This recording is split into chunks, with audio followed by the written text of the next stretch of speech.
গত ৮ ডিসেম্বর বিদ্রোহীদের সশস্ত্র অভিযানের মুখে দামেস্ক ছেড়ে পালিয়ে যান বাশার আল-আসাদ। অবসান হয় আসাদ পরিবারের সুদীর্ঘ ৫৩ বছরের শাসনের। এরই মধ্যে সিরিয়ার স্বাধীনতা নিয়ে গণমাধ্যম সহ বিভিন্ন সামাজিক যোগাযোগ মাধ্যমে উচ্ছ্বাস প্রকাশ করেছেন অনেকেই, আবার অনেকেই ভিন্ন ধারার মতবাদ প্রকাশ করছেন। কিন্তু এই সিরিয়া সম্পর্কে কতটুকুই বা জানি আমরা? কি এর ইতিহাস, এর বিশেষত্ব ও তাৎপর্য কতটুকু? হ্যালো বন্ধুরা, অভিনিবেশের আজকের আয়োজনে আমরা জানব সিরিয়ার ইতিহাস ও ইসলামে এই ভূমির বিশেষত্ব ও তাৎপর্য। নিয়মিত এমনই সব ইন্টারেস্টিং ও ইনফরমেটিভ ভিডিও পেতে আমাদের চ্যানেলটিকে সাবস্ক্রাইব করুন অথবা আমাদের ফেসবুক পেজটিকে ফলো করুন।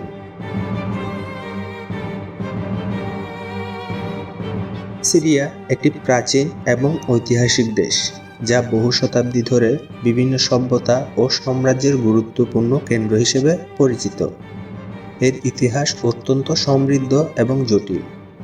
সিরিয়া মধ্যপ্রাচ্যের একটি দেশ, যা ভূমধ্যসাগরের পূর্ব তীরে অবস্থিত।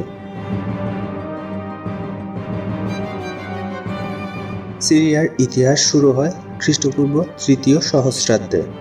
এটি প্রাচীন সভ্যতা যেমন সুমেরীয়, আক্কাদীয় এবং অ্যাসিরিয়ানদের কেন্দ্রস্থল ছিল।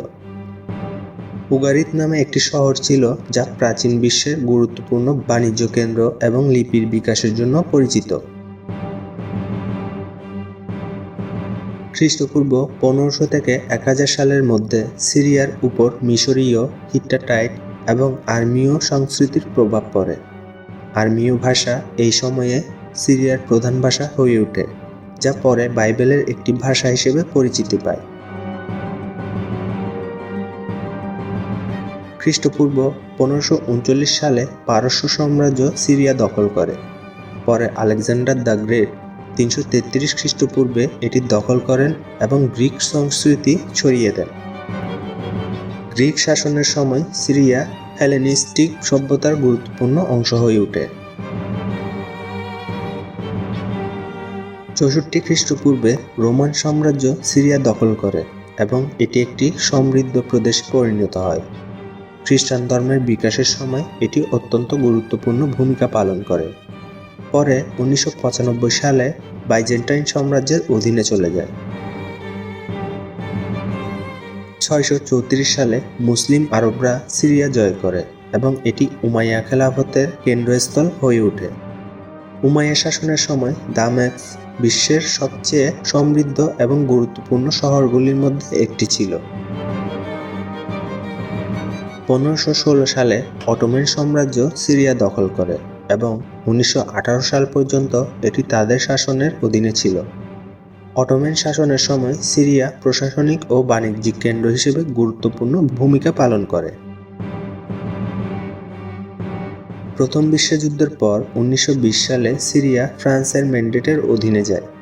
পরে ১৯৪৬ সালে সিরিয়া স্বাধীনতা লাভ করে। তবে স্বাধীনতার পর থেকে দেশটি অভ্যন্তরীণ রাজনৈতিক দ্বন্দ্ব এবং আঞ্চলিক সংঘাতে জর্জরিত ছিল। ১৯৭১ সালে দেশটির সামরিক নেতা হাফেজ আল-আসাদ ক্ষমতায় আসেন এবং এরপর প্রায় ৩ দশক দেশ পরিচালনা করেন। ২০০০ সালের জুন মাসে তার মৃত্যুর পর পুত্র বাশার আল-আসাদ ক্ষমতা গ্রহণ করেন। সেই সময়ে তিনি বাথ পার্টির নেতা এবং সামরিক বাহিনীর প্রধানের দায়িত্ব নেন।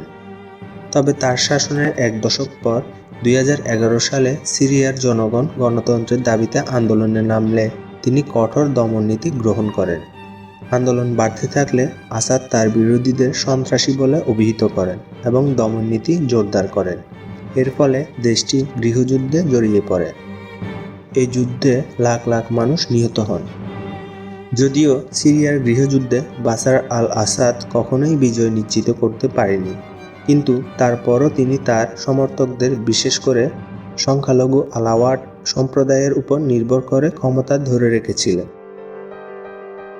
অবশেষে রোববার ৮ ডিসেম্বর বিদ্রোহীদের সশস্ত্র অভিযানের মুখে দামেস্ক ছেড়ে পালিয়ে যান। অবসান হয় আসাদ পরিবারের দীর্ঘ ৫৩ বছরের শাসনের।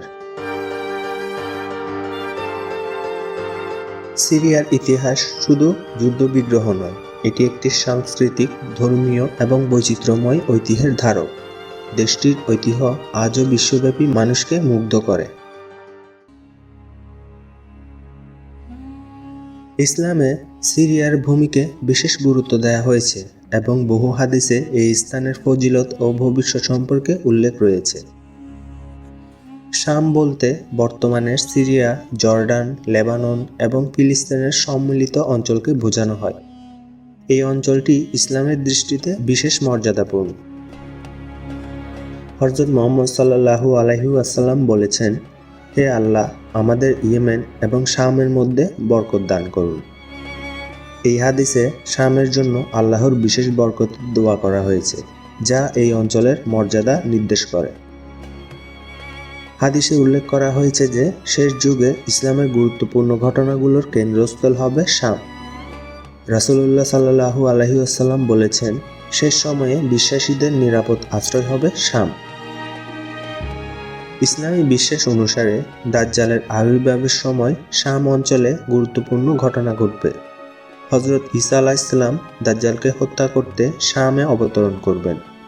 রাসূলুল্লাহ সাল্লাল্লাহু আলাইহি ওয়াসাল্লাম বলেছেন, হযরত ঈসা আলাইহিস সালাম দামেস্কের পূর্ব দিকে একটি সাদা মিম্বারের উপর নামবে। রাসূলুল্লাহ সাল্লাল্লাহু আলাইহি ওয়াসাল্লাম ভবিষ্যদ্বাণী করেছিলেন যে শামের ভূমি ইসলামের একটি গুরুত্বপূর্ণ যুদ্ধক্ষেত্র হবে। তিনি বলেছেন, তোমরা দেখবে একদল মুসলিম শামে অবস্থান করবে এবং তারা হক বা সত্যের জন্য লড়াই করবে। রাসূলুল্লাহ সাল্লাল্লাহু আলাইহি ওয়াসাল্লাম নিজে শামের সীমান্তে তাবুক অভিযানে অংশ নিয়েছিলেন। এই অভিযান ইসলামের ইতিহাসে একটি গুরুত্বপূর্ণ স্থান দখল করে রেখেছে এবং শামের গুরুত্ব নির্দেশ করে। হাদিসে বলা হয়েছে, শামের ধ্বংস কিয়ামতের এক নিকটবর্তী আলামত। রাসূলুল্লাহ সাল্লাল্লাহু আলাইহি ওয়াসাল্লাম বলেছেন, যখন শামের ভূমি ধ্বংস হয়ে যাবে তখন আর কোনো কল্যাণ থাকবে না। হাদিসে বলা হয়েছে, শামের বাসিন্দারা শেষ পর্যন্ত সত্যের পথে অটল থাকবে। রাসূলুল্লাহ সাল্লাল্লাহু আলাইহি ওয়াসাল্লাম বলেছেন, আমার উম্মতের একটি দল সব সময় হকের উপর থাকবে এবং তারা শামে অবস্থান করবে।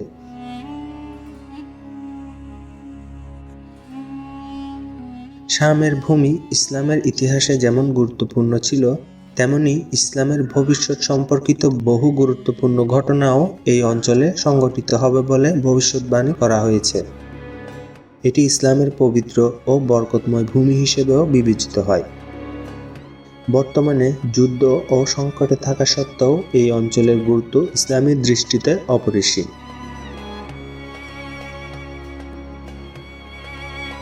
ভিডিওটি ভালো লাগলে শেয়ার করতে পারেন। আর আপনি যদি এমনই ইন্টারেস্টিং ও ইনফরমেটিভ ভিডিও দেখতে পছন্দ করেন, তবে চ্যানেলটিকে এখনই সাবস্ক্রাইব করুন এবং পাশে রাখা বেল আইকনটিকে প্রেস করুন, অথবা আমাদের ফেসবুক পেজটিকে ফলো করুন। তো দেখা হচ্ছে আগামী এপিসোডে। ততক্ষণ পর্যন্ত ভালো থাকুন। ধন্যবাদ।